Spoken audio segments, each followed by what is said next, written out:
5ই ভাদ্র। খাতায় কলমে ভাদ্র এসে পড়া মানেই বাঙালির কাছে পুজোর আমেজ এসে পড়া। পুজো পুজো রোদ, পেঁজা তুলোর মতো মেঘ আকাশে। যদিও বাংলায় কিন্তু এখনো খাতায় কলমে ভাদ্র এসে গেলেও বর্ষার রেশটাই বেশি। এডিটরজির তরফে চলে এসেছি আবহাওয়ার আপডেট নিয়ে। কেমন থাকবে 21শে অগস্টের আবহাওয়া? কলকাতা এবং গোটা দক্ষিণবঙ্গ জুড়ে বুধবার হালকা বজ্রবিদ্যুৎ সহ বৃষ্টিপাতের সম্ভাবনা থাকছে। কলকাতার আকাশ আংশিক মেঘলা থাকার সম্ভাবনা বেশি। দক্ষিণবঙ্গের প্রায় প্রতি জেলায় জারি হয়েছে হলুদ সতর্কতা। আর ভারী বৃষ্টির সম্ভাবনা থাকছে বীরভূম, মুর্শিদাবাদ, নদিয়ায়। উত্তরবঙ্গের আবহাওয়ার আপডেট জেনে নেব।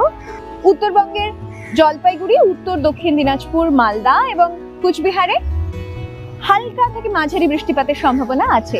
হলুদ সতর্কতা জারি হয়েছে এইসব জেলাতেও। তবে দার্জিলিং, কালিম্পং, কুচবিহারে আপাতত বৃষ্টির সম্ভাবনা নেই।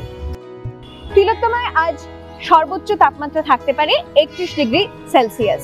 সর্বনিম্ন তাপমাত্রা থাকবে 27 ডিগ্রি সেলসিয়াসের মধ্যে।